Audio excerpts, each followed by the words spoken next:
we could get into, and in the book I tend to do that more, get into detail about exactly which areas are involved, but I'm really interested foremost in characterizing the very extensive system of each hemisphere, because what we now realize is a couple of things.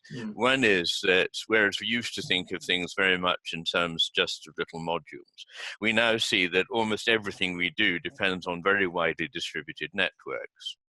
And that things that activate parts of the frontal lobes, if they're important, will probably also be taking into action with them the temporal lobes and the occipital lobes and parietal lobes.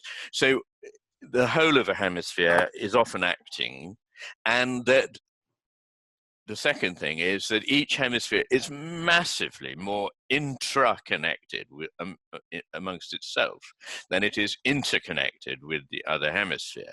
So when you're looking at networks, very often you must take into account a larger network in a hemisphere as a whole.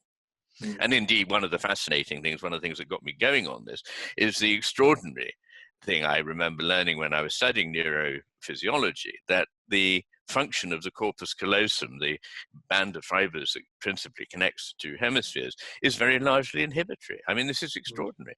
So there is something very important about the two hemispheres being able to operate separately. But they also need to cooperate.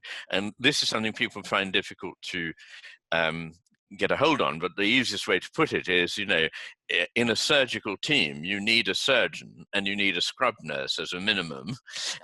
And it doesn't help if the scrub nurse tries to make the incision and the surgeon does the job of the scrub nurse. They cooperate, but they cooperate by having quite different tasks.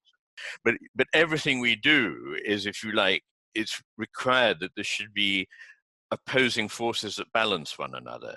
Coming back to the idea of a dialectic, that we need the constraint and the freedom together. We need control and abandonment together. We need love and we need discipline together. Whatever it is in life, we need these opposites. And what I'm really saying is that we've got into a very single-minded way of thinking. And what I find is that when there is a better balance, society flourishes, the arts flourish, science moves forward. When there isn't a good balance, everything fossilizes, stultifies, and we lose the vitality and the imagination that a society